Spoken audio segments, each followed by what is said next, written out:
Aba Asad Jidaal Xasan oo 78 sano jir ah kuna nool magaalada Qabridahare ayaa muddo 38 sano ah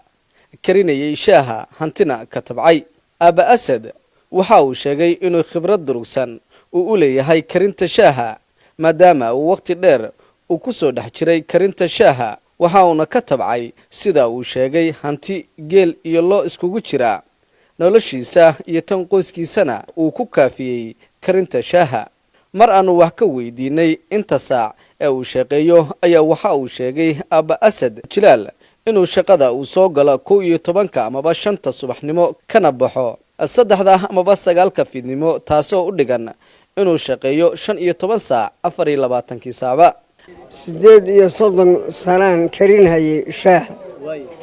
hanti baan ka tabcay heerana oo ku dhaqahay ilaahay mooyay wax bilaadan u baahnayna ma jiro ilaahayna bahalkaas ii barakeeyay shaaha aan karinayo buundada qorraxay yaanu badnaa eegan tanaan ku soo wareegay waka dadadu waa imsaadeen dadaydu waxa weeye 78 waka waan gartay way shaahan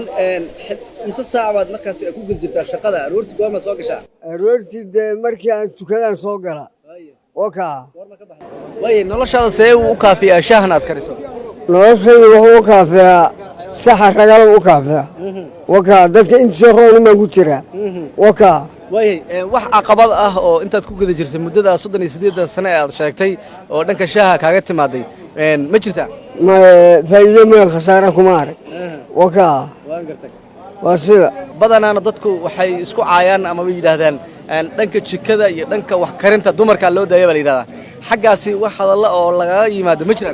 ما يمشرو من كل يسافر حتى يجيبان من كل يسافر مشرو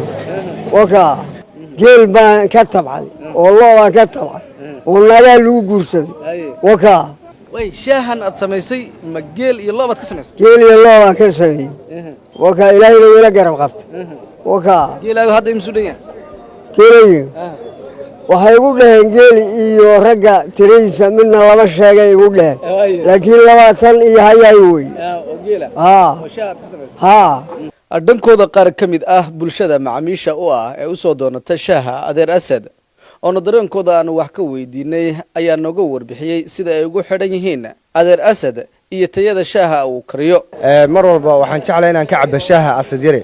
Asad shaahiisu waa shaah ismaqlaya oo aad u wanaagsan labada xilliba gelinka hore iyo gelinka dambe waliba gelinka dambe daan way inta badan madaxa xanuunaba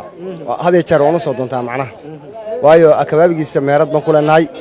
hadii jeer marka waxaan jeclahay inaan shaahiis isticmaalo macnaha in badan buu karinayo odaygu shaah ilaa 32 sano karinayay marka shaahiisu waa shaah ismaqlaya oo rinjigi iyo sonkortii iyo wax walba macnihi isla oo loo dhameystiray waan isleeyahay macnaha oo waxba macnihi balance ahaan oo siman yahay macnaha marka qofka khibrad buu leeyahay in badan buu karinayay runtii marka waan jeclahay macnaha inaan cabo waliba gelinka dambe aad baan u daneeyaa inaan cabo waxaan kamid ahay macaamiisha ku xiran Asad shaahiisa in badan la shaahu karin jiray waa in shaah khibrad aad u dheer leh 38 sano ayuu karinayay shaah marka shaahiisu waa shaah aad u macaan waa shaah isku dheelitiran rinjigiisa sonkortiisa wuxuu dhow isku dheelitiran yihiin marka macaamiisha tooskaan u ahayn ku xiranba yaanu ahay shaahiisu wuxuu soo jitaaba ina aroorta caba mooyee ma joogi karnaba marka waa sidaas